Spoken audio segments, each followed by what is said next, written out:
Bonjour les amis, nous continuons notre promenade à Moscou. Et pour venir de la rue Arbat vers la cathédrale de Saint-Sauveur, Christ Saint-Sauveur, nous passons par le boulevard de Gogol. C'était un monument à Gogol, un écrivain russe. Jusqu'à 1924, il a été nommé boulevard Prichistinski, de nom de la rue Prichistinka, la rue voisine. Et ensuite, il a été appelé le boulevard de Gogol ou Gogolevski boulevard. Et il abrite le célèbre club d'échecs central. Il y a les échiquiers qui sont installés tout au long du boulevard. Les mêmes échiquiers, on a vu aussi près de la place Rouge, la place du théâtre de Bolchoï. Aussi, pour l'été, étaient installés les échiquiers. Ici, apparemment, ils ont installé en permanence. On peut venir, on peut jouer aux échecs. Il y a les sculptures aussi inspirées par les échecs. Je crois que les jeux d'échecs sont les plus populaires en Russie. Les Russes adorent les échecs.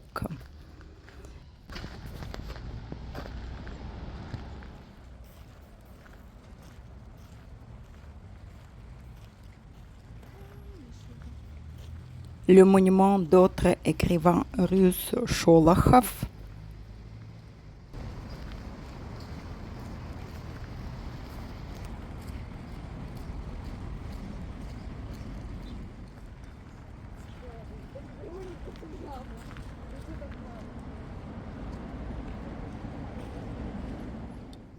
Et nous nous rapprochons aux cathédrales Christ Saint-Sauveur. Au début de ce boulevard, il se trouve la station de métro Kropotkinskaya de la ligne Sokolnicheskaya, ligne 1. Le kiosque avec les baies rouges et les sculptures des échecs tout au long du boulevard aussi.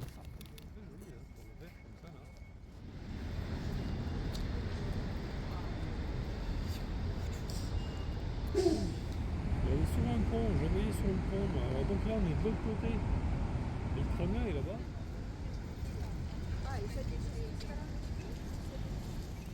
Pour la première fois, on est passé après 18 heures à côté de la cathédrale. Il a été fermé déjà. Tous les musées, les cathédrales musées comme celle-ci, ils ferment à 18 heures. Il faudra venir plus tôt. Mais nous nous sommes baladés derrière la cathédrale sur le pont de Moskva-Reka. C'est un pont piéton, pont du patriarche. C'est un monument du patriarche Iov.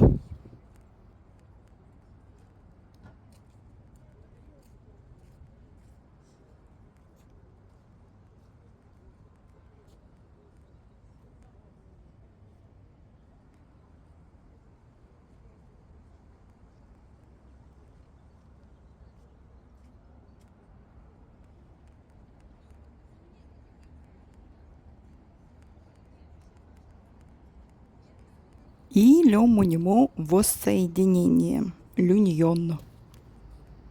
Installé en 2017, il représente le rétablissement de la communication entre les trois branches de l'Église orthodoxe russe.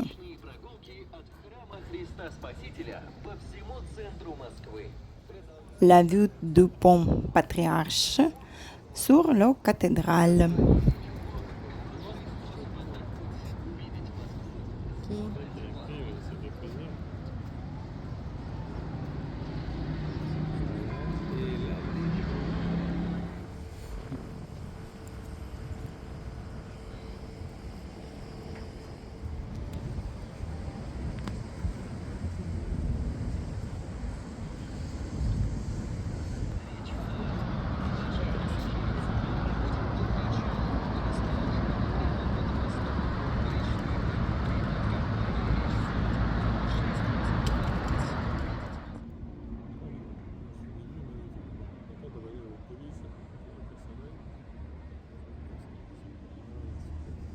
Et la prochaine fois, nous sommes revenus à la cathédrale un peu plus tôt pour la visiter à l'intérieur aussi.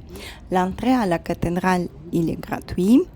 C'est juste pour monter sur les hauteurs, sous le toit de cathédrale, sur les terrasses, sous les coupoles. Là, on paye. J'ai commencé à filmer, mais c'est interdit dans cette cathédrale. On ne peut pas filmer à l'intérieur, sauf sur les terrasses. Voici, nous sommes montés avec un ascenseur sous le coupole de la cathédrale, d'où on peut observer toute la Moscou, pratiquement le centre de Moscou, de la hauteur de la cathédrale. Et on voit aussi les coupoles de cathédrale. Là, c'est Kremlin à côté. La première fois, la cathédrale a été édifiée entre 1839 et 1883 en mémoire de la victoire de la Russie sur l'armée de Napoléon. Les galeries, les monuments historiques, les bâtiments du centre de Moscou, les bâtiments aussi historiques, tout ce qu'on peut admirer et les toits de différentes couleurs. Ensuite, en 1931, elle était détruite sous Staline et elle fut reconstruite presque à l'identique entre 1995 et 2000. Elle est dédiée au Christ Sauveur. Après la démolition de la cathédrale en 1931, à sa place était prévue construction du gigantesque palais, censé mesurer près de 500 mètres de haut. Mais c'était impossible par la confrontation de terrain et après interrompu par la Seconde Guerre mondiale en 1941. Après, la place est restée vide et aux années 60 a été construite une grande piscine au ciel ouvert Moskva. Et puis, la cathédrale fut construite selon les traditions architecturales russes. On voit aussi City de Moscou, le quartier en fer et vert.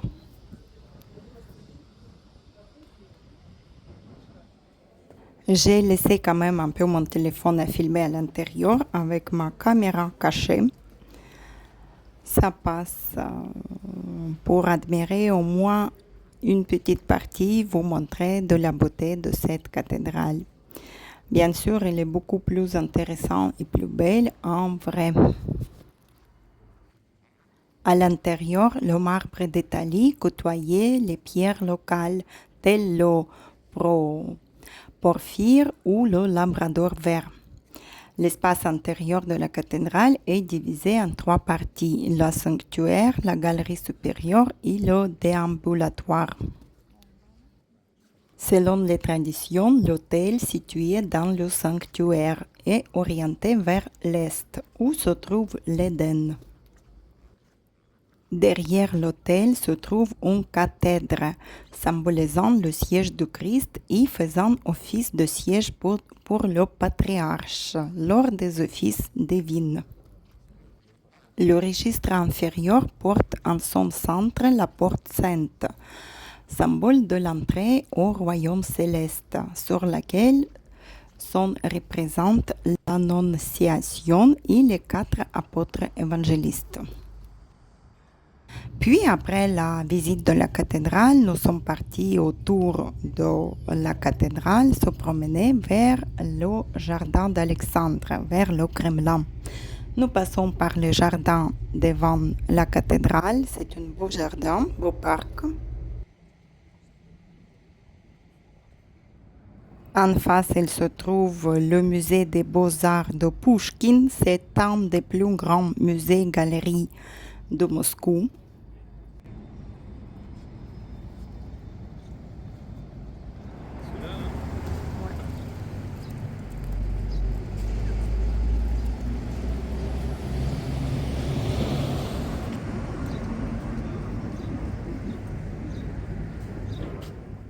Et autour aussi, il y a beaucoup de galeries et de musées. Il y a le musée des traditions, aussi les galeries des arts aussi. la maison où travaillait le peintre Tropinin.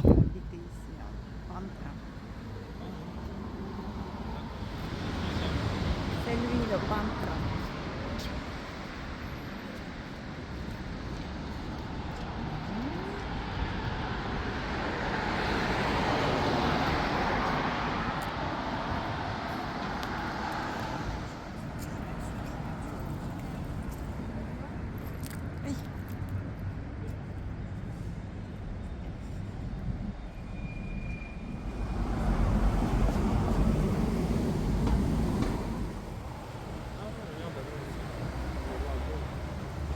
Je vais attendre qu'il.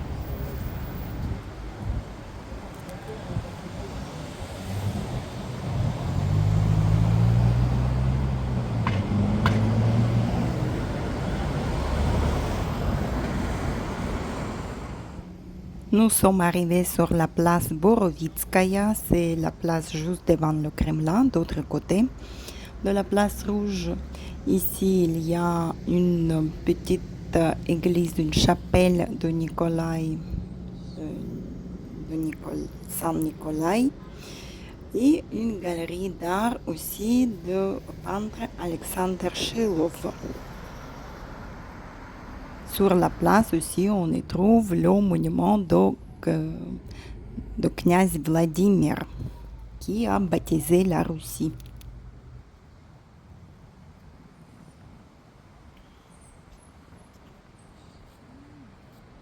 Ça, c'est la galerie de Shilov, d'un peintre russe soviétique.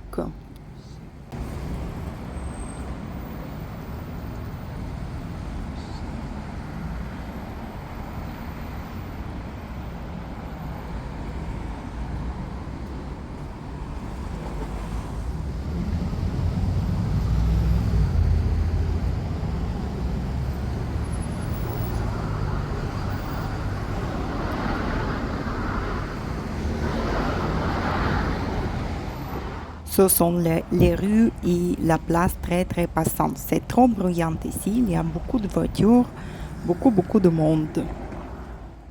Ici, il se trouve la maison de Pashkov, ce célèbre palais avec pleine collection de livres. En face, c'est le Kremlin et le jardin d'Alexandre.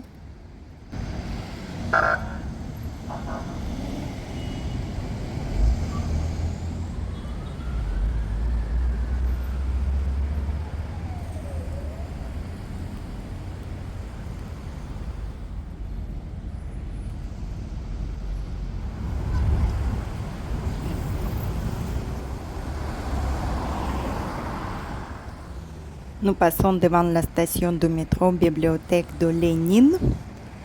C'est le même nom, c'était la Bibliothèque centrale d'État de Lénine. Maintenant, elle porte le nom juste Bibliothèque d'État de la Russie. Devant la bibliothèque, avant, à l'époque, c'était le monument de Lénine, ce qui est normal parce que la bibliothèque porte son nom. Maintenant, c'est le monument de Dostoïevski, notre écrivain russe.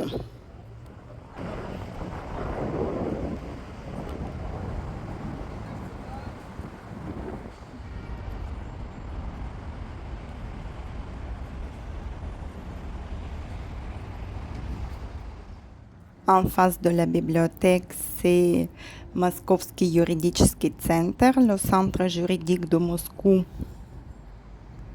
Et l'ancien centre d'exposition, le manège de Moscou, à côté de la rentrée en Kremlin.